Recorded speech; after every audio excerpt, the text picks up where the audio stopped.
Good morning, everybody. I'd like to call the Environment, Natural Resources Policy and Finance Committee to order.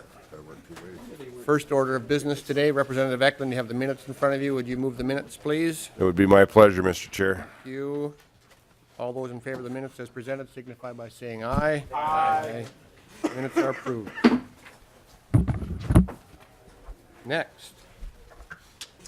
We have 4 bills up today, members and testifiers. There's really no reason why we shouldn't be able to get through all 4 bills, but if we don't, we'll be back here this evening. So keep that in mind.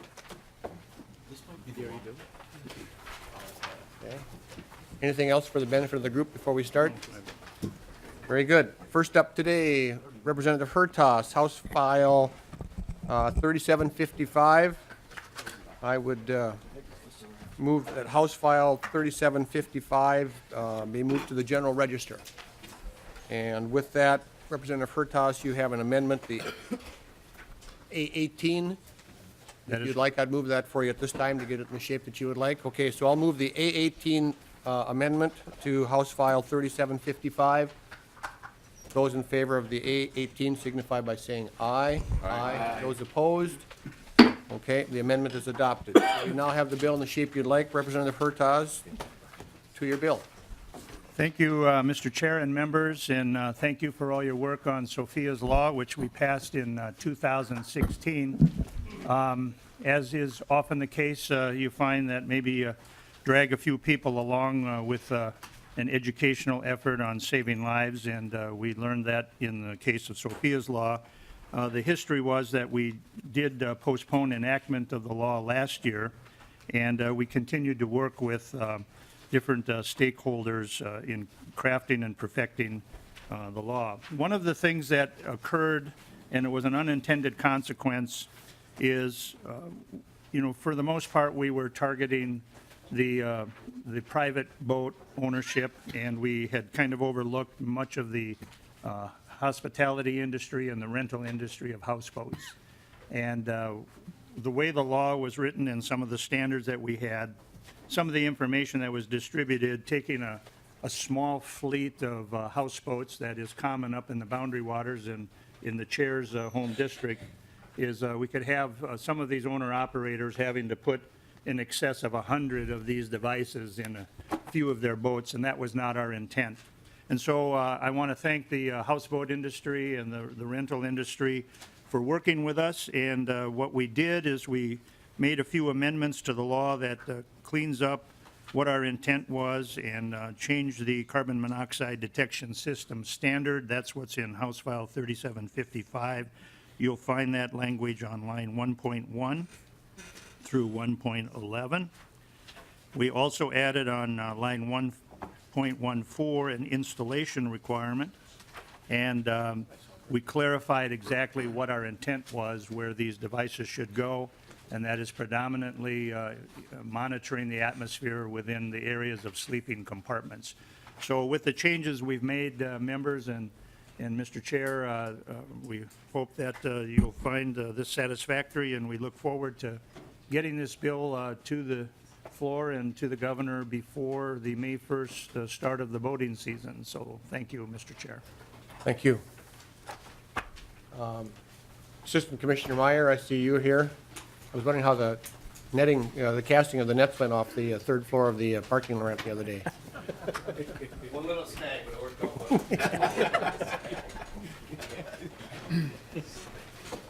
Good morning, members. Good morning. Bob Meyer, Assistant Commissioner, Department of Natural Resources, and we want to thank Representative Hertaus and Representative Eklund for helping to provide more clarification of this law. We support the changes, and actually it will create more competition within the market to get more of these on, be able to buy probably cheaper. So we're very supportive of that, and we're working to update our communications and education material as well. Thank you. I want to thank both of you for working on this, because obviously it was a serious concern. I know Representative Eklund had some concerns about it. So any questions or comments or concerns, members? Representative Eklund. Thank you, Mr. Chair, and I just want to thank Representative Hertaus and the DNR for working on this. It was critical. I've got 6 or 7 houseboat operations in my district, and I've heard from all of them, so I'm glad we can get this worked out. So thank you, Mr. Chair. Good. We can always fix something we break. Representative Hertaus. Thank you, Mr. Chair, and I too, members, would like to thank Representative Eklund with working with me, with Mr. Meyer, with the DNR, and I would also like to acknowledge Mr. Ray Striggy, if you would stand. Mr. Striggy is a retired engineer and almost lost his wife with CO, and he has worked closely with me over this last 2 years as an engineer, and he has invested a great deal of personal treasure in having to join the UL standard and the thousands of dollars it costs to get access to those records. And he has been instrumental in this, and I would just like to acknowledge his participation in really crafting the best law that we could with regard to this clear and odorless gas that can kill lives. So thank you. Thank you. Anything else, members? Representative Hanson. Thank you, Mr. Chair, and, Representative Hertaus and Representative Eklund, I think this is an example of how the legislature can react to crises when there's a fatality. I only wish we could do that with other situations and move that quickly. I think it also shows that often with legislation, we have to keep tweaking it. And so things are generally not a finished product. But you seem to have worked things out. Hopefully we're at the point here where it'll be saving lives and can make an impact. Okay, anything else? Okay, so then with that, I'll renew my motion that House File 3755 as amended be approved and moved to the general register. All those in favor say aye. Aye. Those opposed? You're on your way, Representative Hertaus. Thank you both very much. Thank you, Mr. Chair. Next, Representative Fenton, House File 3660, 3660. Thank you, Mr. Chair, members, and I do have an author's amendment if Sure. somebody'd like to move that to get the bill in the Okay. shape I'd like. I will do that for you at this time, so I will move House File 3660 be sent to Ways and Means, and then I will also, and then I will also move the A1 amendment to get the bill in the shape that the author would like. Members, you have the amendment in front of you. Any questions? Okay, so to the A1 amendment, all those in favor say aye. Aye. Those opposed? The amendment is adopted. You now have the bill in the shape you'd like. Representative Fenton, to your bill. Thank you, Mr. Chair, members. So the House File 3660 is related to the recent settlement of 3M with the state of Minnesota. And what this does is it codifies in statute the settlement. So essentially, the most important thing to me, and as I hear from my members of the community, as I've worked with our other representatives who represent the East Metro, is we want transparency and accountability, because the most important thing that everybody wants is to make sure that their water quality is safe and sustainable long-term.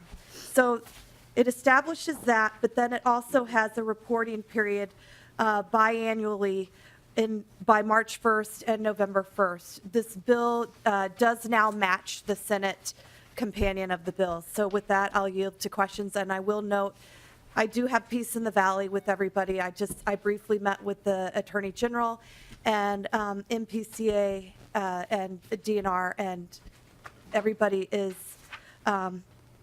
good with the amendment and the way the bill is right now. Very good. Assistant Commissioner Kudelka, any comments? Okay, he's shaking his head no. That must mean there's peace in the valley there. Members, questions on this? Representative Wagenius. Are we going to hear from PCA? And He's just shaking his head no. You can ask him down. I think we should hear from PCA. Well,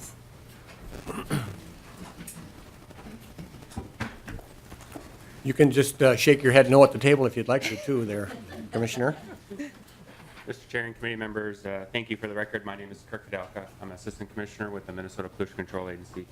I'd like to thank the author for working with us and incorporating some of our suggestions on the reporting timelines and making sure that it goes to this committee instead of the Water Commission, knowing that this committee has the expertise dealing with cleanups, natural resources restoration enhancement, and we believe this will provide better oversight of the work that we're doing.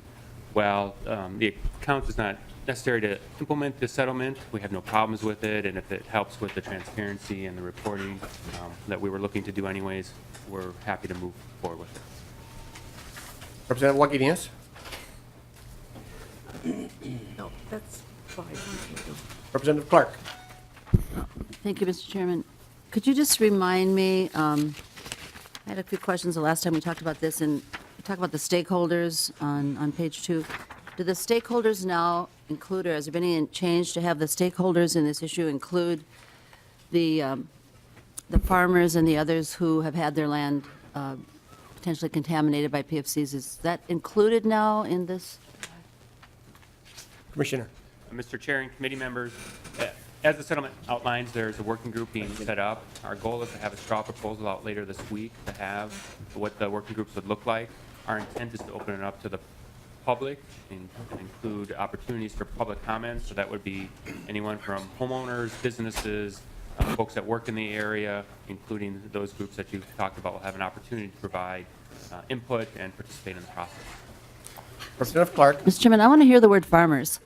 There are. Farmers. I want to hear it from the PCA and the MPCA. I want to hear that they are part of the stakeholders, that they understand that those small farmers whose livelihood depends upon being able to produce safe, good food, and whose lives of their families who eat the food and the markets where the food is distributed. I want to hear that they are now part of that stakeholder group intentionally. And I don't know if we need to amend it somewhere. I can talk with the author, but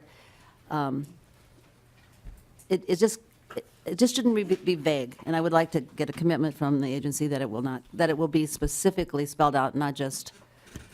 Representative Fenton and Commissioner Kudelka.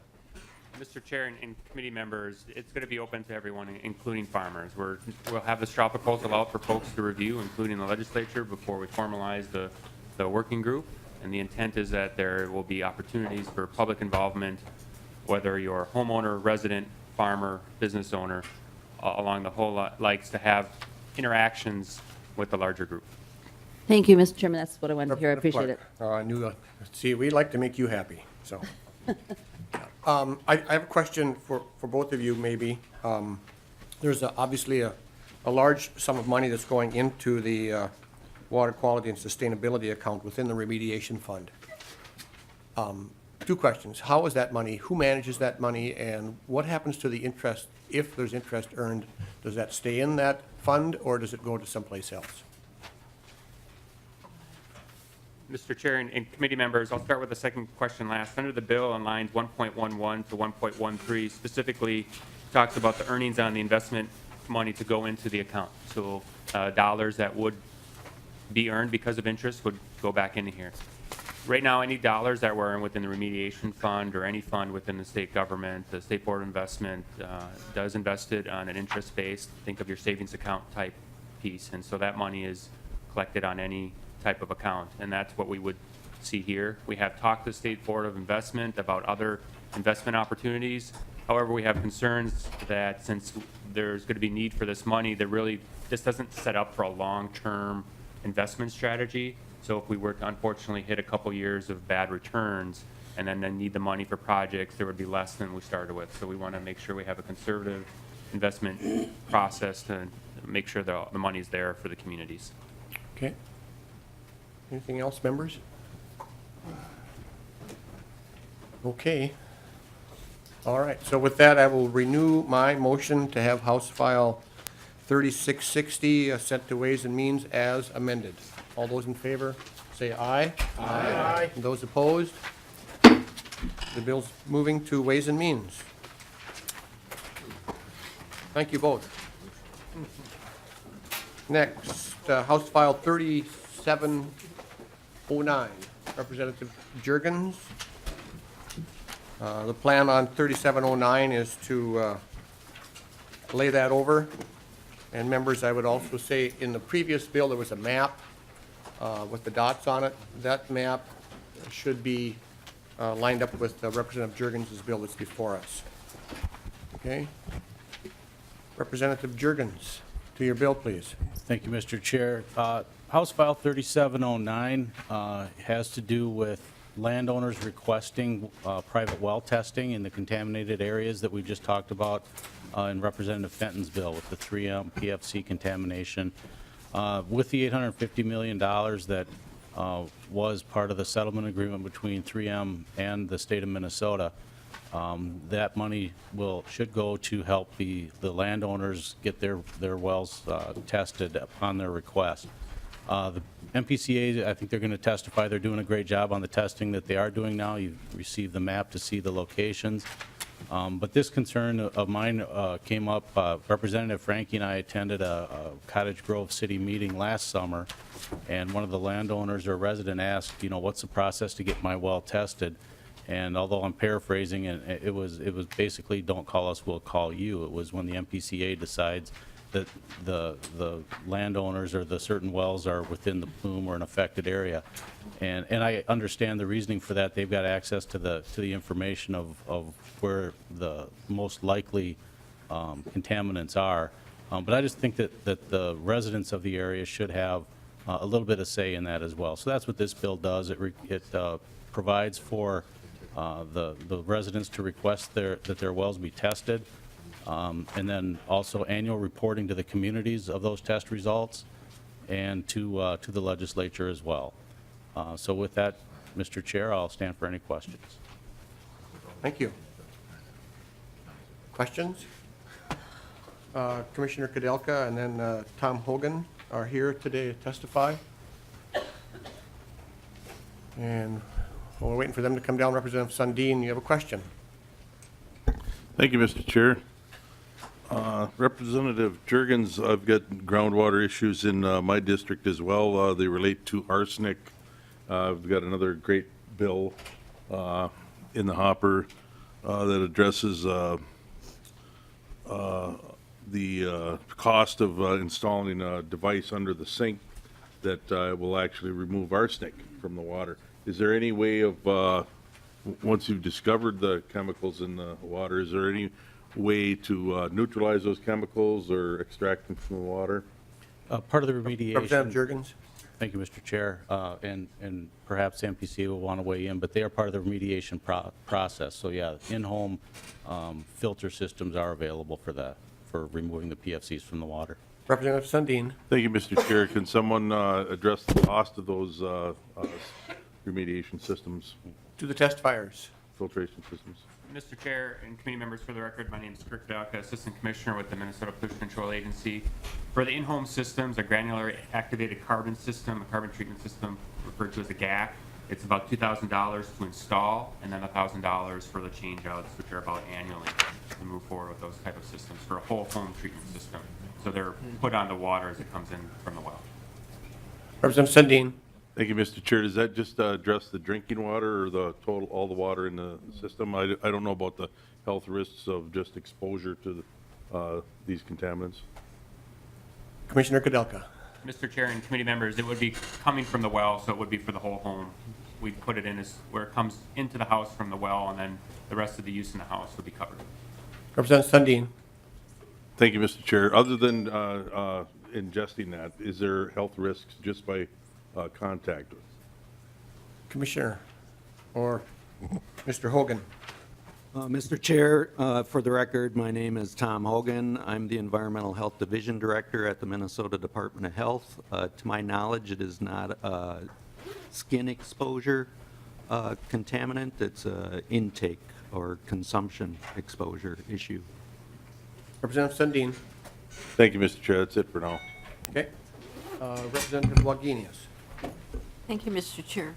I understand the desire of folks to know what's in their well water, and no question about that. But practically speaking, instead of doing individual well testing, if there are areas of concern, shouldn't we be putting in monitoring wells that would help more than one family, but would help all the neighbors, because you're looking at the drinking water aquifer? And so, practically speaking, maybe Mr. Kudelka could answer that. wouldn't we be better off trying to protect more people than randomly testing individual wells? Assistant Commissioner Kudelka. Mr. Chair and committee members, if it's okay, if I can go through our Sure. testimony, it covers that issue. In a short answer real quickly, is it takes multiple techniques to be able to provide the protection that we as the agency and the communities are looking for. And so with that, as mentioned, we'll be referencing this packet here just a little bit, but to start off, MPCA and the Department of Health have working collaboratively since 2013 to sample drinking water wells in the community, and that includes community drinking water systems, the municipalities, non-community systems, think of churches, parks, those kind of things, and then also private wells. And since 2003, which the first map I'll show, we've sampled nearly 2,600 wells for a total of nearly 12,000 samples. And a lot of that work has also been done since 2016, where we've sampled nearly 1,200 samples of about 1,100 private wells, and then additional community and non-public wells. As we've done this work, we've done it in a way, so by 2009, we were able to identify all the wells that were over or exceeded the health values set by the Department of Health at that time. And then we were working on ensuring that we had a circle where we knew there was exceedances, and then buffers built outside of it to keep an eye on so that we could see if there was any movement or changes in the groundwater, but also if there were any standard changes in the future, we knew within the next homes that we would have to respond to immediately and not have to go out and do sampling. And so as a result, our work right now is, and moving forward, is looking at identifying all the wells that are exceeding the current Department of Health guidance values, establishing that buffer around the plume to make sure that we know where there are no detects of the chemicals of concern. We sample wells where there are not exceeding but near exceedance of the health values, and then sample sentry wells in low risk areas to do just what Representative Jurgens was talking about, have an eye on the area but not necessarily sample all the wells. And then we'll also work on sampling wells that are requested in low risk areas as able. So I think just real quickly want to go through a story of Denmark Township and kind of talk about how all these three systems work together. As you can see, Denmark Township is a community right here on the map. It's right above Hastings along the St. Croix River. And so a lot of work was done there starting early on in our investigations. In 2007, most of those homes you can see with the yellow and peach colored were sampled once going through, and as a result we didn't find anything that was over health-based values that the Department of Health set. And you'll see that on the next map where Denmark Township is the community here with no well advisories. So as a result, our first inclination was to go out there, sample, get an understanding of what's happening in the area. I determined that it wasn't over health-based risk limits. And then we set up a system of rotating sentry wells. We took, with the Department of Health and MPCA, identified 30 private wells, 3 non-community public wells, think again of churches and parks and that. And we are on a schedule of every couple years going back and sampling those as a sentry device so that we can see if the plumes or any of the groundwater is changing, so that we know if we need to do more detailed work within neighborhoods on sampling of individual homes. And that's provided us the ability to work within the amount of capacity we need, but also prioritize the work that's in the areas where we believe there is the chance for exceedances, where we can do that every home in a neighborhood look versus the sentry well. So we'd be very interested in continuing working with the author on this legislation. The things we'd like to really keep in mind is how do we prioritize the work given the limited capacity of the health lab to make sure that those where we have good cause to believe there may be exceedances are done, and we're not using it for low priority areas, making sure we can work with the capacity we have and also set expectations. I think what the representative has heard, and we agree we could do better information getting out to the communities, having maps like this, and we're working together to improve what we are providing to the community, so that they can see that sampling is being done, and look at their homes to see where they may be in relationship to where we're finding areas that are over the health-based values or underneath the health-based values. And then the last map, working on identifying, so folks can see the yellow are where we're looking to do additional sampling. In addition, our activities, we're meeting with the contractor today, a meeting that was already set up to increase the amount of capacity we have for sampling during springtime. We're going to see an increase in our activity simply for the fact that we no longer have to ask permission to get into folks' homes and have them be there to sample. We can work with them to check their outside taps of their homes. We get permission that way, and then no one has to be home for it. And we can move a number of samples much quicker than we do during the winter months. So we'll see an increase in sampling in these communities as the weather thaws. With that too, I'd like to just briefly turn over to my colleague from Department of Health to talk about the capacity in the Department of Health lab that does the actual Director Hogan, sampling work. identify yourself for the record, please. Thank you, Mr. Chair. My name is Tom Hogan. I'm the Environmental Health Division Director for the Minnesota Department of Health. So I'm not with the Public Health Lab, just a clarification, but I have enough knowledge to recognize that the Public Health Lab is working on their processes to improve their efficiencies and be able to do more capacity for samples, especially as we head into the summer months now. Excuse me.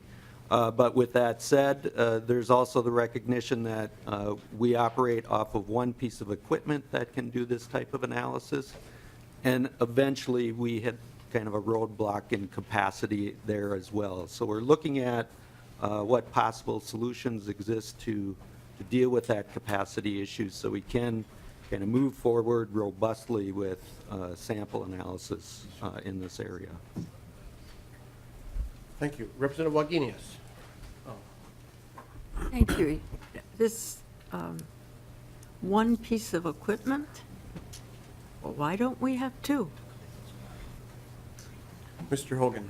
Mr. Chair and Representative, I'm not exactly sure. You know, I think there's just limited capacity within the country for this type of analysis. And oftentimes, Minnesota is a leader in doing this, but, you know, it's an older piece of equipment that we have to do this analysis.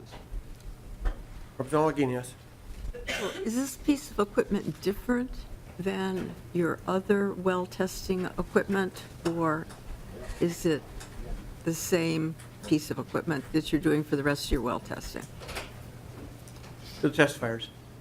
Mr. Chair, I'd maybe ask one of our Call a laboratory people, call a friend. Come on down, please.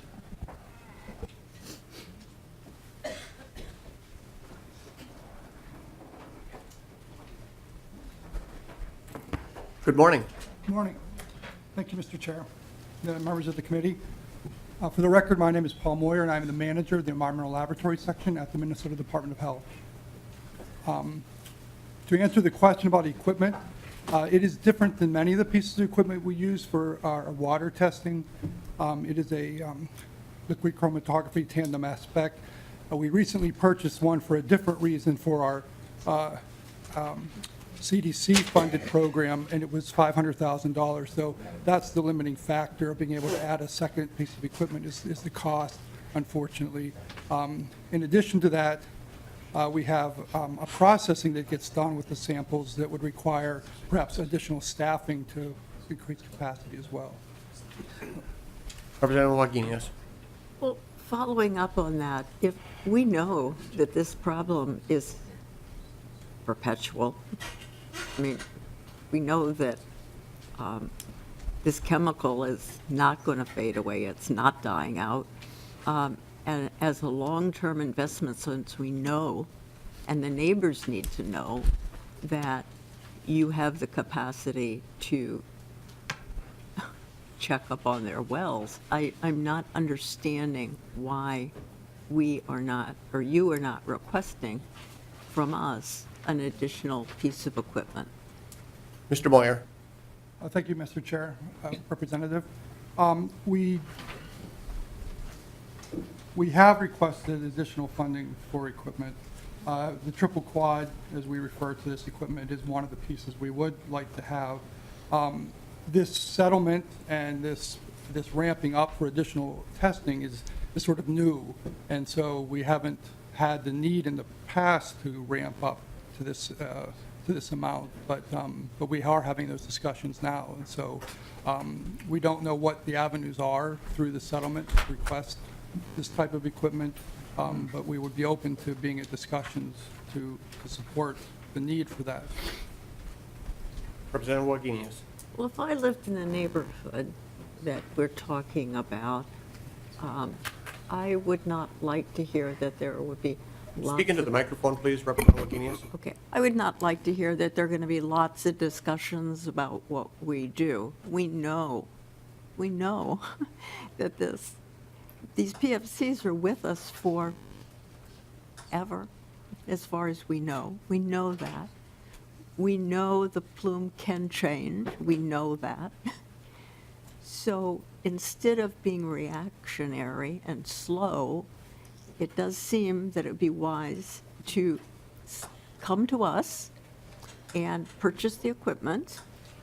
And if at some time you want it paid back by this new account, that may be appropriate, but I don't understand the waiting. When all the testimony I kept hearing, you kept saying the capacity we have, the capacity we have, the capacity we have. Well, if the capacity is weak, let's strengthen it. So we have done this in drinking water in other areas, not having the capacity. So I'm very sympathetic to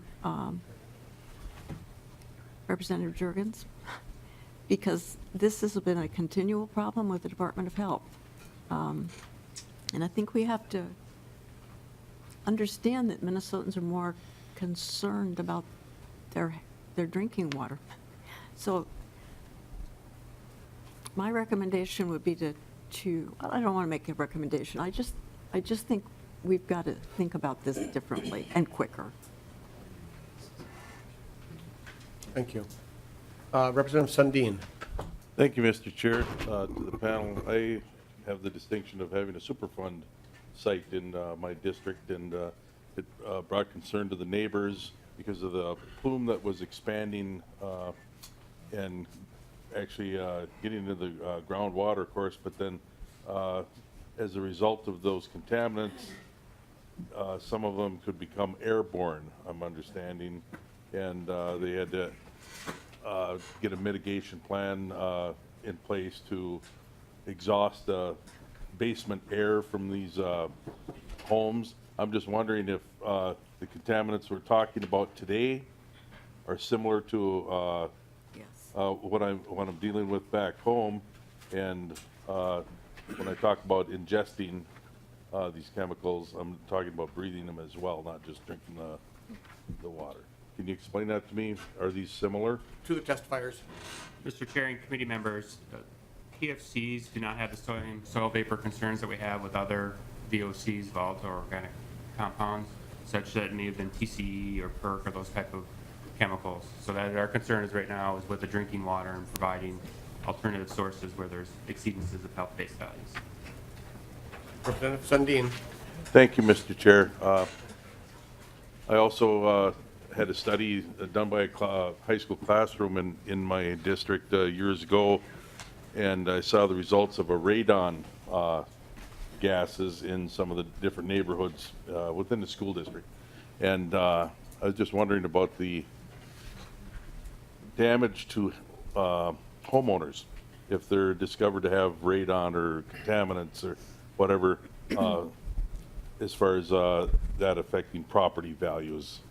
Are these people aware that there's no way I would buy a piece of real estate if I saw all those disastrous colors on that map?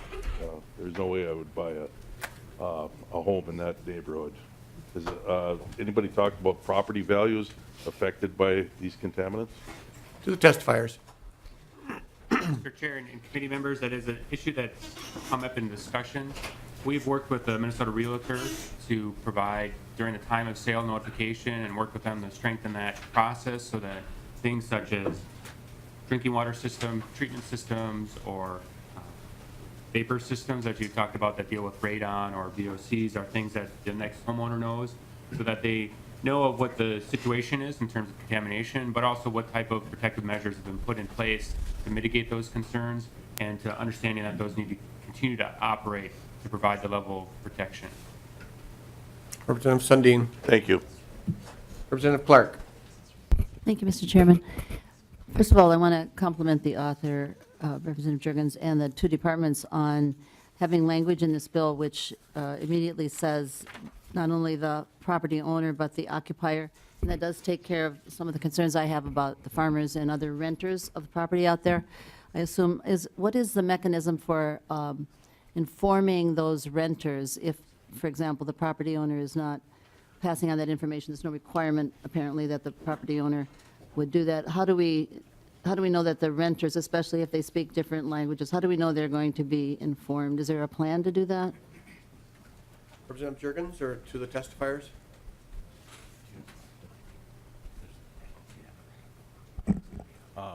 Thank you, Mr. Chair and Representative. What I think that the MPCA can talk about too is we're going to have, or they are going to have public hearing meetings coming up. There's a couple of them scheduled right now, so that's part of the communication problem or communication plan. And maybe you can talk in more detail too of what those plans might be. That's a great question that you asked, though, and I'm not sure if I have a good answer for it. Mr. Chairman. Ready to go? Representative So, Clark. Mr. Chairman, if I could just ask the two departments if they would plan to provide translators there, because some of the people I'm concerned about are non-English speaking people. Could that be something we could get as a commitment? Commissioner Kudelka. Mr. Chair and committee members, we will have to look into that capabilities. It's not something we have planned at this time, but we can definitely look into it. I don't know what the resources might be available, and the meetings are set up for next week already. Mr. Chairman? Representative Clark. I'd be happy to provide some volunteers who might help you if that's really needed. Please talk to me afterwards. Can I just say one other thing? Representative Sundin's question reminded me of the fact that we do know that food that is exposed or crops that are exposed to particularly PFOS do take up that particular PFC. And I'm just wondering if there's any plan to test for that by either of the departments. To the testifiers. Mr. Chair and committee members, I believe there was testing done on crops or for local farmers or vegetable gardens in the area. I don't have that study in front of me and can't reference it by memory, but that information is available, and I think at this point that's a possibility. I don't think either agency has committed one way or the other. Representative Clark. Mr. Chairman, well, I do know that they had homeowners' gardens tested, and I'm talking about farmers who are renting land around there also having that opportunity to have their produce tested, and I would like to hear that kind of a commitment from, the whole team up there. I do have one more question. I was looking at the map, and I see where the Washington County landfill is located, and it appears, unless the map is not correct, that the testing was all done on one side before. Three are you looking at, Representative Oh, Clark? it's the one that was referenced by the Okay. Commissioner. I was looking at the private well advisory locations, and Washington County landfill is one of the areas I'm most concerned about, and it looks like, at least on the private well advisory location map, and that a lot of the testing was done on one side of the Washington County landfill. Was the testing not done all around the Washington County landfill, is my question, and is there a plan to correct that? Mr. Kudelka. Mr. Chair and committee members, the first page of it is the sampling we've done, and the Washington County landfill is at the very middle center, and we did sampling all the way around it, including having various types of wells. The second page talks about where we had drinking water advisories, and you can see that's where we found exceedances of health values is below, to the south of the landfill. And the last chart just talks about the sampling we've done in 2016 through 2018. So to answer the the question is, the first chart shows that, and we have done monitoring all the way around the landfill for private wells. Thank you. Representative Clark. Maybe just a final question. Is this health advisory then based on the current understanding of health risk, or was it based on the previous higher level that was allowed? To the testifiers. Mr. Chair and committee members, these are based on the current numbers. So as they've changed, we've had to issue, Department of Health has issued additional well advisories. The Minnesota Pollution Control Agency with its contractor provided bottled water immediately, and then talked to them about setting up permanent treatment systems. Representative Clark. So, Mr. Chairman, so you've gone back to those areas where they may not have been covered before because the threshold was considered lower, and now advise them that they should be concerned and have the opportunity for bottled water or other filtration? Mr. Kadelka. Mr. Chair and committee members, yes. Thank you. Are you sure? Yep. Okay. Representative Becker-Finn. Thank you, Mr. Chair, and certainly supportive of the idea of homeowners and individuals who are in this area having the opportunity to have their wells tested. I'm just wondering if you could, I realize you might not be able to give me a solid number, but an idea of the cost per well to test. You know, as I'm looking at each of these little dots, we're talking about individuals coming forward to ask for more testing. What's kind of the range that we're talking about per well with staff time and materials? You know, to that point, I would say, members, that we do have a fiscal notice requested too. Whether or not that shines any light on this, I don't know, but to the testifiers. Mr. Chair and committee members, we have it for the sampling. We can have someone come down and talk about that, but not necessarily the staff time. But that is something we're working on the fiscal note. If that's okay to provide that, That's fine. Thank you, Mr. Chair. Thank you. Representative Uglum. Thank you, Mr. Chair. My question, as you probably guess, is for the individual that runs the lab. First of all, I'd like to say I think that the testing and everything that Representative Jurgens is talking about is very appropriate. But I have a couple of questions about the lab. And so you've got one mass spec in your lab and everything else. What's the accuracy on that mass spec? Mr. Moyer. Mr. Chair and Representative, our new method that we're rolling out is going to be reportable in our 2.5 parts per trillion. And so how that relates to your question of accuracy, that's where we have the confidence that we can reproduce that level, which is currently about 10 times below any of the health-related values we would be acting on based on the HRLs or HBVs that the department has in place. Representative Uglum. Mr. Chair, thank you.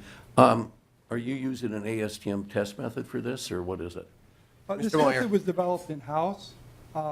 In 2003 was when we first started developing a method that's evolved over time, and this new method has also been developed in-house. A challenge with PFCs is the methods that have been available, like the EPA method 537, is for specifically drinking water. We test a lot of the source water, as we heard today, with the groundwater, and the characteristics of the groundwater can be somewhat different than finished drinking water. The other thing is the methods that are available do not include PFCA, and that has been an important compound in the East Metro. And so to use an off-the-shelf method, they typically do not include that, and so we've tailored it to the needs of the citizens, the Pollution Control Agency, and the Department of Health, health-based values. Representative Uglum. Thank you, Mr. Chair. So this is an in-house test method that you've developed specifically for this. Are there any other labs or states or federal labs that are using a similar method that you've developed? Mr. Moyer. Mr. Chair, thank you. A similar method, yes, and that there's an extraction, and it's using the same platform, the LC tandem mass spec platform. To say it's the exact method, it is not the exact method. We have shared our method with other states. We do not know if they've implemented it or not to look for it. Representative Uglum. Mr. Chair. Okay, so, all right, so you've developed the in-house test method, and so from a scientific community standard, you're breaking new ground here. Now, how many times is the sample itself tested? Mr. Moyer. Thank you, Mr. Chair. Essentially, one time. We get a representative sample collected, we take that, we extract it, we run it through the instrument, and we get a value for the suite of PFCs that we are testing for. Mr. Chair. Representative Uglum. Thank you. So you don't report a range. You just, you don't sample 2 or 3 times and report a range on this, especially when you're at 2.5 parts per trillion. Isn't that rather typical of lab protocol to test at least 3 times and report a range on your testing? Mr. Moyer. Thank you, Mr. Chair. For the regulatory testing we do for the Safe Drinking Water Act, that is not a typical procedure. We do what's called matrix spikes or spike duplicates to randomly select a sample to test twice to see if the values compare, but we do not generally test each sample multiple times and develop a range. Representative Uglum. Mr. Chair, thank you.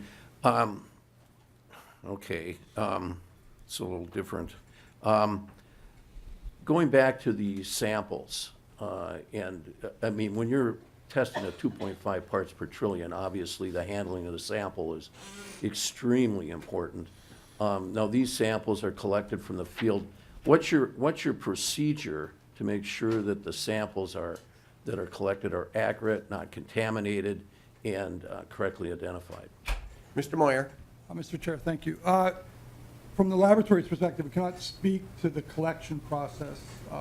It's not our staff that collect, and so there's contractors, and so there are protocols in place for how those are to be collected, the documentation that is included. And when those samples are received, we have what's called the SCRF, or Sample Condition Upon Receipt form, and we document that all of the form is filled out, that the condition of the temperature that's received, that everything is logged in, and then from that point on, it becomes our chain of custody, and then it's stored under the appropriate conditions until it is analyzed within what's called the holding time. Mr. Chair, one further question. Well, okay, so you're not in control of the actual field sampling, so you don't and I can understand that, you're a lab, so you don't specifically know how that sample is handled. But do you know that the vessels that the material is put into out in the field, what is the decontamination procedure to make sure that they're absolutely clean? I mean, at 2.5 parts per trillion, you could have residual in the sampling device. Mr. Moyer. Mr. Chair, thank you. Well, we do purchase the sampling containers at our lab, and they are quality assured in our lab. So we are tested with our lab water to ensure that there is no background when they're sent out. So a representative of each lot is then tested, and then when it's approved, those are made available to the sampling individuals who use those, so that there's some knowledge ahead of time that they did not come from the manufacturer with any background in the material. One further question. Thank you, Mr. Chair. So you're testing down to parts per trillion, which is, we already talked about how infinitesimal that is. But prior to the new equipment that you bought, the new mass spec and everything else, what was your best available parts per million or billion? What were you able to test to before? Mr. Moyer. Thank you, Mr. Chair. I believe it was 50 parts per trillion was our old method that was based on the previous HRL for PFOA and PFOS. And then when the values changed with EPA and the values changed at the state, we then were able to lower it with the new method that we're going to roll out that's going to be tenfold lower to give us that buffer between what we can report and where we need to make the decisions about the health effects. One further question. Sorry, Mr. Chair. Do you know what the OSHA standard is for PFCs? Mr. Moyer. Or the, for instance, the hazard communication standard? Mr. Moyer. Thank you, Mr. Chair. No, I do not. Representative Uglum. Thank you, Mr. Chair. Could you find that out for me and communicate that back to me? Mr. Moyer. Thank you, Mr. Chair. Yes. Thank you. Thank you. Next, Representative Hansen. Thank you, Mr. Chair, and, it's fascinating listening to the cross-examination on sampling. Just because something's small doesn't mean it's not significant. I don't hear that said in that it's not Well, significant. we've heard over and over again, oh, it's just parts per trillion. No, I don't. Well, yes, we've had that over and over again, and the science shows that small amounts can have a big impact. But that wasn't my question, Mr. Chair. My question is on looking at the map with the purple and orange and yellow colors, and looking at the Oakdale plume. And maybe this is a question for somebody with groundwater experience, but is the Mississippi drawing the groundwater to the river? I look at the sampling that was the Oakdale, the Gray Cloud Township, the Cottage Grove. What's the impact on, from the river on groundwater flow? That's the first question. Mr. Goodell. Mr. Chair and committee members, just to make sure I've got that question correct, you're talking about the Woodbury and Cottage Grove facilities, correct, on the southern part of the map, and those do flow to the Mississippi River. Representative Hansen. Mr. Chair, so maybe I'll restate the question. Is the river drawing, can we anticipate that plume is going to move over time because of the flow of the river pulling groundwater, or having groundwater flow to the river? Mr. Goodell. Mr. Chair and committee members, correct, the groundwater flow is to the river and into the river with the contamination. Representative Hansen. Thank you, Mr. Chair. And if and when it reaches the river, I'm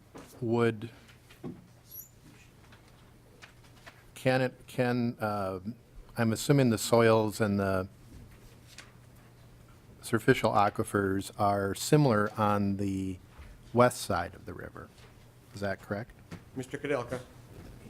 Mr. Chair and committee members, you're getting a little deeper than my technical knowledge.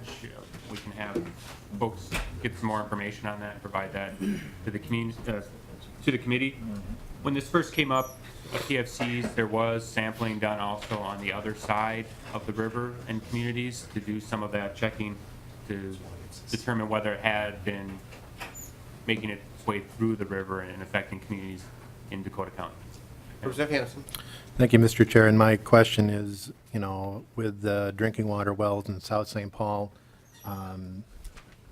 Inver Grove Heights, Nininger Township, Hastings, can we anticipate, or is it a reasonable precaution to think maybe not 5 years or 10 years, but maybe 50 years or 100 years, that we may have detections in those areas? Mr. Kudelka. Mr. Chair and committee members, I would need to talk to our staff in more detail. It is something that we monitored to make sure that we keep an eye on it, but I'll need to get back to you on what our plans are, current plans and activities are monitoring on that side of the river. I just don't have that available. Representative Hansen. Thank you, Mr. Chair. And Mr. Chair, I was out for a moment. I don't know if the Attorney General's staff has They left. testified on this. I'd like to hear just from them on this bill if this, I think the private well testing is important. I actually think it probably should be a general fund rather than a settlement dollars, because I think even though the settlement amount is high, it is limited. And this is a long-term issue here. So I'd like a little bit of clarity from the Attorney General's staff about the applicability of the private well testing from their opinion on the settlement. And then also, I expressed at one of the earlier meetings the concern about if we'd gone to trial, a number of these issues, whether it's sampling or whether it's protocols or whether it's decisions, would have been made public. I'd like to know if the materials from discovery have been put on, are available to the public at all anywhere, even though we didn't have the trial. So I don't know, did the AG leave?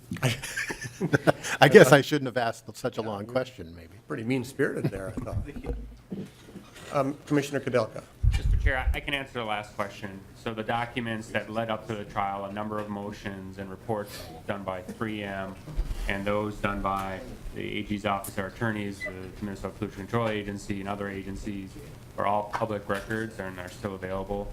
So that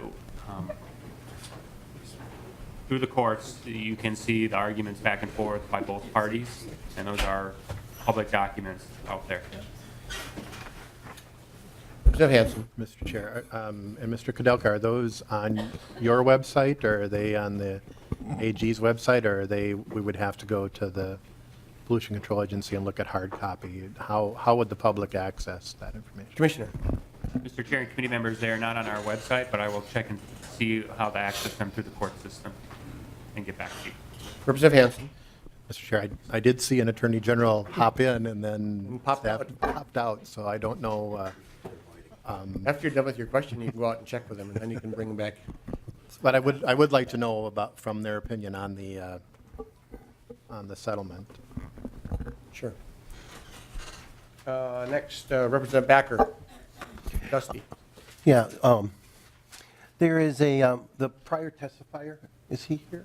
Mr. Moyer? Yeah, Mr. Or- Myers, thank you. You said in your statement, I just have one question, that the source water has different characteristics than drinking water, that's why you had to establish a new testing or a modified testing. What characteristics are different with source water compared to drinking water? Because as we know, they're both H2O. Mr. Moyer. Mr. Chair, thank you. Well, once it goes through the treatment process, it's chlorinated, other things are done at the treatment plant, and you get a more consistent community well. Can you speak in the mic? You're kind of hard to hear, You please. get more of a consistent, cleaner sample, but when an agency goes out and samples closer to the landfill or deeper in the aquifer, I mean, that's the raw water. You're right, it's all H2O to point, but the pH and some of the other characteristics are different in what we call the non-potable water. And so that's where the EPA, they have the Safe Drinking Water Act methods, and they also have the Non-Potable Clean Water Act methods, RCRA methods. These are all developed keeping in mind that the groundwater can be different than the finished drinking water. In fact, in most cases, it is going to be different. And I think that's why we're talking about the well owners, because they don't have the luxury of the treatment plants that maybe the other communities do in the state. Representative Backer. Yeah, it would be nice too if you could get to me the two different methods you're using. Instead of me just talking, I would like to see the two different methods as possible that you use compared to the EPA. Or if you could just send me a link so I can look that up, that would be appreciated. Mr. Moyer. Thank you, Mr. Chair. To be clear on the two methods, they are both designed to work on the non-potable and the finished drinking water method. There's just a newer and an older method, but we can provide you both of those standard operating procedures if you. I would appreciate that. That interests me. Thank you. Okay, Representative Hanson, in the cycle of popping in and popping out, we are now on the pop in, and I see that the AG's office is here, so if you'd like to follow up with your questions, then I'll get to Representative Fisher, Wagenius, and Clark. Let them identify themselves.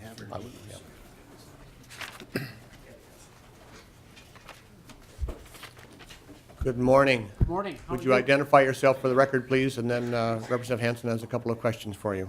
Sure. My name is Alan Gilbert. I'm a member of the Attorney General's office, and I am the State Solicitor General. Representative Hanson. Thank you, Mr. Chair, and Solicitor Gilbert. Questions I had were on 3709. Is this an applicable or a reasonable use or an allowable use under the settlement for providing the funding? Solicitor General Gilbert. Thank you. Representative Hanson, I briefly looked at the bill. I don't know what the PCA's position is. I think it'd be helpful to know what they have done as a matter of custom in the past as it relates to the remediation fund. But I will say generally, the remediation fund allows for corrective actions of different kinds and costs related thereto. So if it's necessary to test a well, a private well, I would think the money could come out of the remediation fund, but subject to whatever is the custom and usage and interpretation of the PCA, which is, as you know, is given deference under the law. So, Representative Hanson. And Mr. Chair and Solicitor Gilbert, other funds could be used for perhaps general fund or maybe even setting up an account or a revolving fund to do this.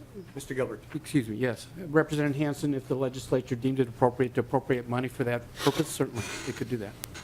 Representative Hanson. Thank you, Mr. Chair. And on a different subject, Solicitor Gilbert, I asked about the documents that were, since the case did not go to trial, and the Commissioner Kudelka had mentioned the data was public. Is it, are the discovery documents, the materials, are those available on a website, or would we need to go look at hard copy? How may the public access that information? Mr. Gilbert.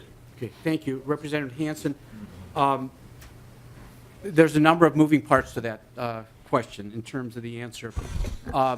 There's a protective order in the case, which is very common, and the protective order provides that within 60 days after the culmination of the case, that would be February 20th when the case settled, that all confidential documents have to be returned or destroyed under the protective order the court issued. And again, that's very common for courts to do that. What we're in the process of doing right now is trying to separate the public documents from the confidential documents. And under the protective order, as long as 3M marks something as confidential, it is deemed to be confidential for purposes of the protective order. Now, through the process of the litigation, we have challenged a lot of the confidential designations of 3M, and for purposes of our exhibit list, the documents we intended to use for trial that have been identified, and all but, there's hundreds of documents that we intended to use as exhibits, all but 7 have been deemed to be public by 3M and the court. As to the remaining 26 or 27 million pages of documents, we're going through that right now, trying to separate the public from the confidential. In terms of access to the documents right now, the documents that were on our exhibit list, and they're in the hundreds, if not more than that, are on the Attorney General's website right now that are public. So they're accessible in that way. And we intend to make all public documents accessible as soon as we can ferret out the differences between the confidential and the public documents. How tall would a stack of 26 million? I'll forget it. Representative Hanson. Thank you, Mr. Chair. That answered my question. All right. Thank you for your testimony. Thank you. Next, we have Representative Fisher. Thank you, Mr. Chair. My questions are centering a little bit more on wells and what is happening from the first settlement that the state had with 3M that was supposed to help contain the plume. I know that there was, under the first settlement, there was not only testing done, but also monitoring wells or wells put in that would try to control the plumes out there. Where does that show up on the maps that we have here? How effective is that? And what are the test wells showing in the area right now in terms of how, is it preventing it from spreading? Is it reducing the areas that it's getting into, et cetera? Mr. Kudelka. Mr. Chair and committee members, I'll take the first question on terms of the consent order. You're talking about the 2007 consent order that was reached between MPCA and the state and 3M. The dollars for those activities are what are covering the sampling done for the private homes here. What we do is the MPCA will do the work through our contractors and the Department of Health lab, and then annually we would have those charges or expenses charged back to 3M, and they would cover those costs. So that's the work that's being done here. On the sites themselves and the monitoring wells around them, those are costs that 3M covered under their own efforts through the consent order. And the last part of your question there is the outcome of those wells around the disposal sites. I'll need to ask a colleague down to help me with that one. Representative Fisher. Thank you, Mr. Chair. Another part of the question I have is in terms of wells. I understand that there were wells put in the aquifer to try to control the spread of the plume. Wanted to know what area that was kind of targeted on the map, where we're looking at in those areas. Oh, I'm sorry, Mr. Kadelka. Mr. Chair and committee members, those are around the disposal sites, and I'm going to have my colleague here and just talk a little bit about what is occurring around those disposal sites. Good morning. Would you identify yourself for the record? Thank you, Mr. Chair. My name is Gary Krieger. I'm a supervisor in the MPCA's Superfund program, and I've been dealing with, either as a project manager or supervisor, with the 3M sites since 2004. And under the terms of the settlement agreement, the consent order back in 2007, 3M implemented a number of actions at each of the sites, including excavation of contaminated soil, but also installation of barrier wells at the site. So the sites would be at the Oakdale site, at the Woodbury site, and then also at the Cottage Grove site, where these barrier wells are designed to contain the contaminated groundwater from exiting the site, so to speak. And those barrier wells are also pumped out and also treated with carbon to remove the PFCs from the contaminated groundwater. So those are containing the contaminated groundwater, each of the sites from leaving the site, and thus adding to the contamination problem off the site. Representative Fisher. Thank you, Mr. Chair. When that groundwater is pumped out and treated, is it injected back in the ground? Is it released? What ends up happening to that water? Mr. Krieger. Thank you, Mr. Chair, representatives. The groundwater is treated at the Oakdale site. It's treated with carbon and then discharged to the municipal sanitary sewer system. The water at the Woodbury and Cottage Grove sites are treated, and also then that water is reused at the Cottage Grove plant and then goes through their wastewater treatment system at the Cottage Grove plant and treated again before discharge to the Mississippi River. Representative Fisher. Thank you, Mr. Chair. A couple questions that come off that is, in terms of the contaminants that are collected, then what happened to the contaminants that they do remove? Mr. Krieger. Mr. Chair, members, is this, I'm assuming understanding is the groundwater is treated with carbon, and then the carbon is, goes through a regeneration process and destroyed. So the carbon, basically the treatment process of the carbon basically destroys the PFCs that are in the carbon. And then, of course, the water that's discharged is also treated, so that is also free of the PFCs before it's discharged. Okay. Representative Fisher. Thank you, Mr. Chair. Then another question I have is, it sounds like we're removing a lot of water. Do you have an idea between all of the wells that are taking water out from the Oakdale to the Woodbury sites, et cetera, what that total amount of water that's being pumped out is? Mr. Krieger. Mr. Chair, representatives, I believe the groundwater that's pumped out, for example, at the Woodbury site is around 4 million gallons a day. I do believe that's piped down to the Cottage Grove plant, treated, and used at the plant. Offhand, I do not recall what the groundwater amount at Oakdale is. I can get that for you if you want to, but it's not in that. It's not in the same amounts that's treated at Oakdale. Representative Fisher. 4 million a day. I'm sorry, I can't do the math. We're talking billions of gallons a year? Mr. Krieger. Mr. Chair, yes, that's 4 million gallons a day is pumped out at Woodbury. Kind of as a Representative Fisher. Thank you, Mr. Chair. Just kind of a reference point up at around the White Bear Lake area, we were fighting when it went from 1 billion gallons a year and the total area being pumped to 4 billion a year. So this is just to highlight how much water is being pumped out of that. That is just going down and in many cases out to the river, which kind of hits our water sustainability efforts in the area. Thank you. We have one bill left today, two yet, folks. Representative Wagenius. Thank you, Mr. Chair. For Mr. Kadelka, just following up on Representative Hansen's question about the movement of the plume, and he asked, you said you'd give him some information, but I think we should all have some information about how you are projecting that movement. And the reason I'm thinking about it is there are, well, let's use Mankato as an example. Mankato is having trouble with its wells right now because of pollution, contamination coming in from the Blue Earth and coming in from the Minnesota River. And so they are going to need a treatment system. Similarly, Hastings is going to need a treatment system because its wells are contaminated, likely from groundwater. So as they are thinking about developing a treatment plant, should they be anticipating that they're also going to have to do PFCs before the life of that plant is over? And if so, we should tell them, and that should be part of the whole settlement issue. So I think we do need to have a really good understanding of the movement of that plume, because if it is going downriver, there are other people who use not the river, but the river can contaminate the groundwater that is the wells. I can think of the city of Hastings, but there are probably others too. Mr. Kudelka.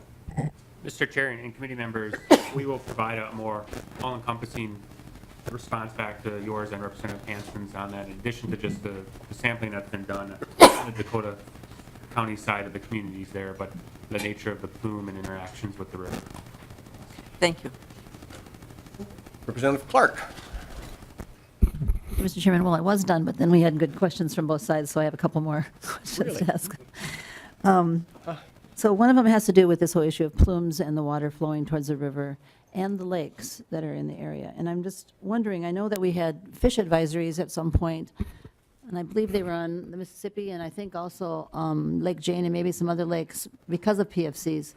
Can I get an update on that, where we are with the fish advisories for the fish that are contaminated in the rivers and lakes due to this 3M product? Commissioner Kudelka. Mr. Chair and committee members, the previous response, we've provided data on fish sampling that Department of Health has done, but we will get you specific data also on the fish advisors. We just don't have those at our fingertips right now.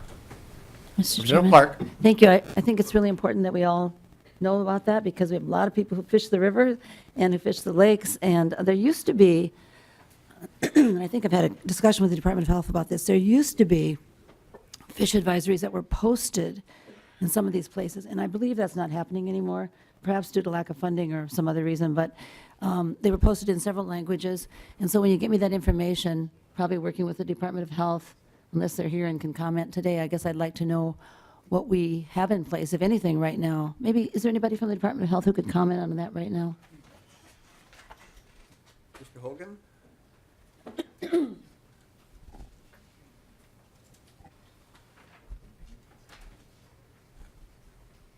Thank you, Mr. Hogan. Welcome back. Mr. Chair, Representative Clark, I don't have that information in front of me as far as what information is posted at boat landings and other fishing areas in the area. And I know we've attempted to provide information in language specific situations when we do provide that information. Representative Clark. Thank you, Mr. Chairman. Well, I would just ask that the whole committee gets informed about that information. I think it's important to all of our constituents. And maybe this is a question for you as well. The question was asked earlier about the OSHA standards. And I'm just wondering, as we were talking about information being destroyed in the settlement, one of the pieces of information that I'm pretty concerned about is the testing, the occupational testing that 3M may or may not have done with its own workers. I understand that other places, other workers where PFCs have been manufactured, there have been serious health problems. And I'm just wondering, again, if anyone can say, is that information about the testing that was done in our own state, our own workers there, is that part of what's going to be destroyed, or is that going to be some way protected? Commissioner Kudelka, or the AG's office, maybe? Mr. Chair. Mr. Moyer. Representative Clark, to my knowledge, 3M has done a number of studies in regards to worker exposure. So I'm not exactly sure their process for maintaining the specific worker data at the end of those studies. Mr. Chairman, Yep. maybe if our agencies could check into that and get back to us, because one of the things we know is sometimes there's immediate health implications, sometimes it's long-term, and if the data is destroyed, that's a problem. And so I'd like to just know if that data is part of the settlement, that it either could be preserved, or if not, could we look at that and maybe request that it be preserved? Yes, sure. Testifiers? Mr. Hogan? Mr. Chair and committee members will check with the Attorney Yep. General's office and find out where that is, what bucket that's in. Thank you. Yeah, thanks. Okay. That's it. And nothing else here, members? Representative Jurgens, a quick closing comment? Thank you, Mr. Chair. And members, we've talked about plumes, lab equipment, testing procedures, lab capacity, the settlement agreement, land values, and prior results. I want to thank you all for the great questions and for the testifiers that have provided the answers. But I want to bring you back to the nature of this bill. This bill allows the residents in my district, in the affected area, a means to have their lab or their wells tested at their request. The people in my district, the people in the affected area, they're concerned. They're concerned about their health. They're concerned about the impact it might have on their children. And so I don't think it's asking too much to allow them to have a little bit of peace of mind to have that lab or to have the labs test their wells. And I look forward to working with Mr. Kudelka and the MPCA to make sure that we get this right. Thank you. Thank you, Representative Jurgens. I appreciate the concerns that people have about the situation. I'm glad that you brought us back to your bill. And with that, House File 3709 is laid over for possible inclusion. Thank you, people. Okay, next, Mr. Kudelka and Greta Gauthier, come down, please. Representative Beckerfin. Thank you, Mr. Chair. Just real quick, while the testifiers on the next bill are coming down, thank you. Just wanted to mention today is the Minnesota Deer Hunters Association legislative reception. And of course, chronic wasting disease is still, really at a crisis. I'm wondering if there's a plan to get Representative Hoppy's bill or Representative Hansen's bills heard before deadline. I've met with Representative Hoppy, and we talked about that. It's his bill. I'll let Representative Hoppy respond to that right now. Thank you, Mr. Chair, and Representative Beckerfin. I'm happy with the progress we're making. At least the Board of Animal Health and the DNR are moving. I don't know that they're going to get anything done before we're done here in session, but at least they're talking about it.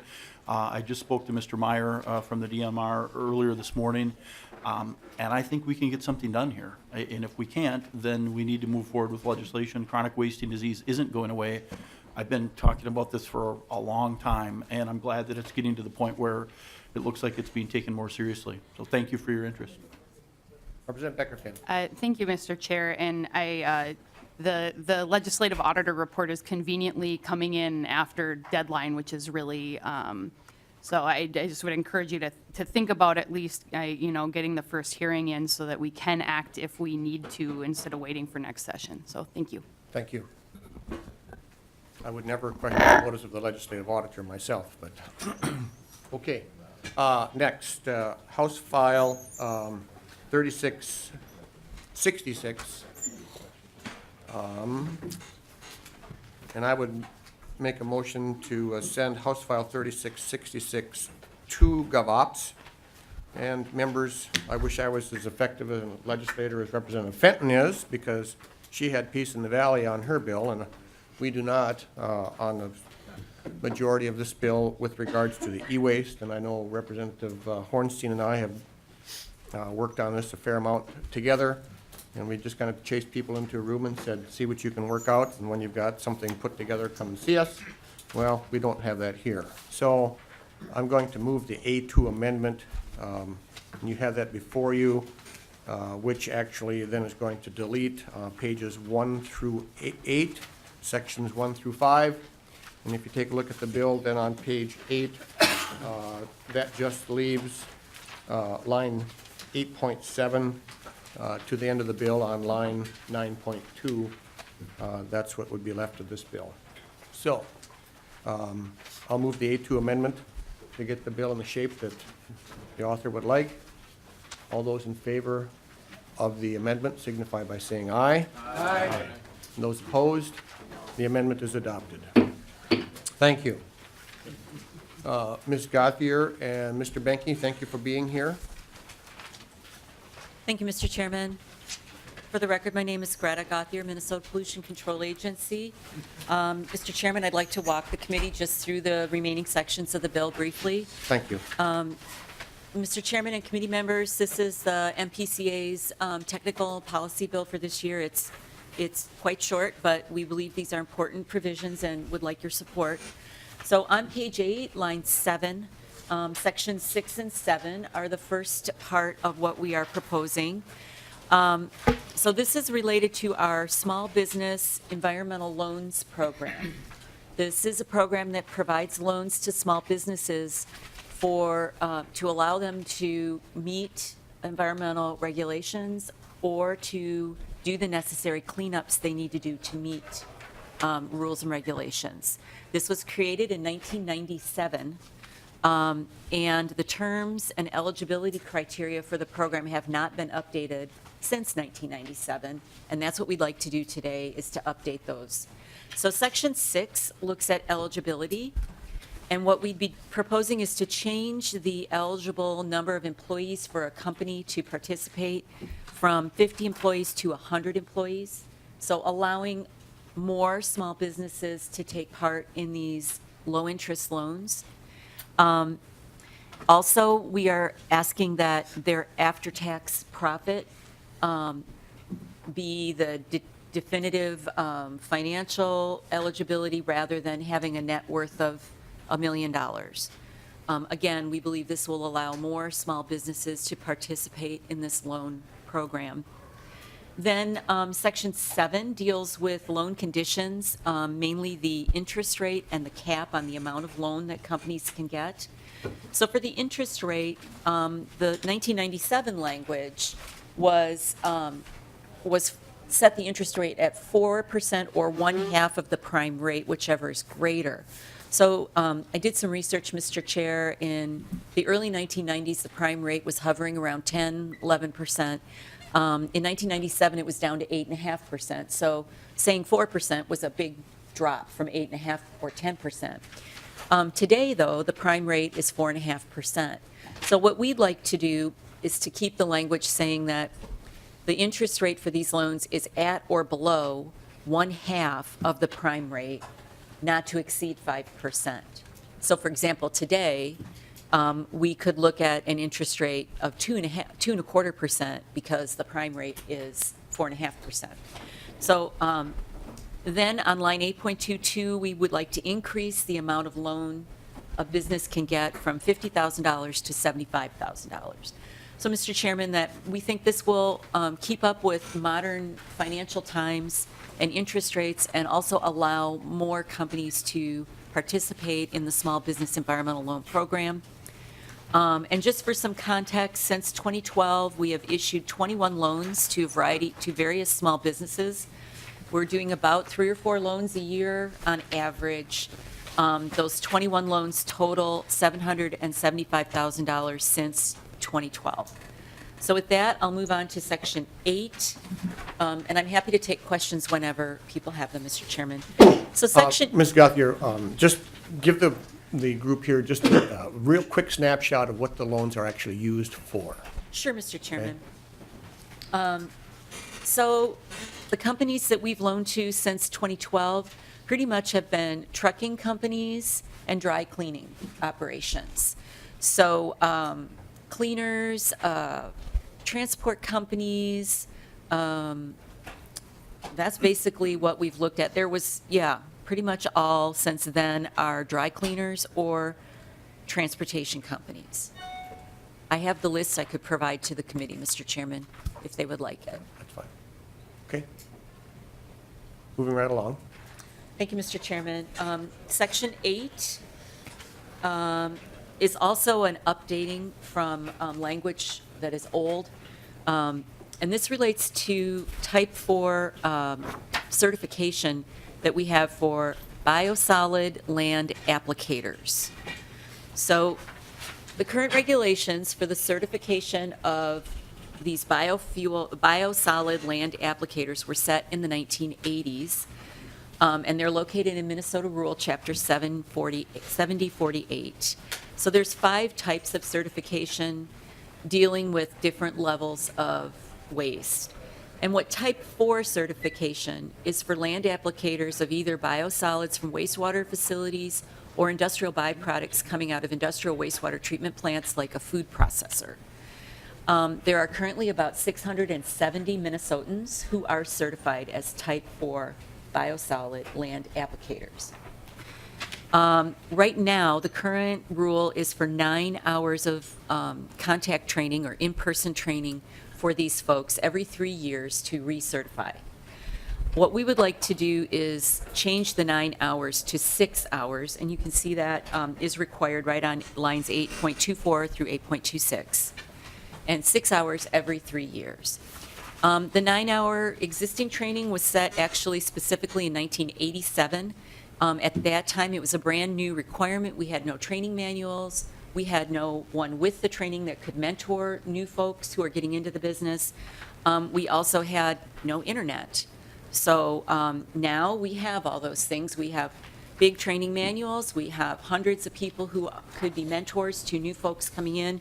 And we also have the internet where we can provide more information and assistance. But the people who take this training do believe the in-person contact training is very valuable, but we can get the work done in 1 day instead of 2.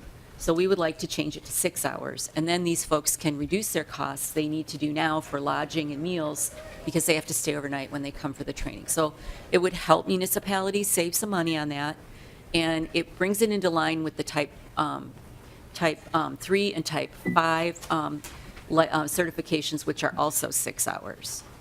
Remember I said there were 5 different types. So 3, 4, and 5 would all be 6 hours. Types 1 and 2 are for hazardous waste and the big landfills. Those require 18 hours of training every 3 years. So this is really a small change, but it would modernize this regulation and help municipalities and others save some expenses. So then starting on line 8.27 is a good cause exempt rulemaking to allow the agency to get this new change into the rules in quickly. Under good cause rulemaking, we can usually get those done in about 9 months, whereas our regular rulemaking takes 2 to 3 years. So that concludes our provisions in this year's MPCA Technical and Policy Bill. I'm happy to stand for questions, Mr. Chairman. Mr. Benke, you're sitting here. Do you have anything to add? Mr. Chair, no, not unless there's any questions. Okay, thank you. Members, questions? Nice to see a reduction here in the mandates from 9 to 6. Anything else? Okay, then I will renew my motion to send House File 3666 as amended to GovOps. All those in favor signify by saying aye. Aye. Those opposed?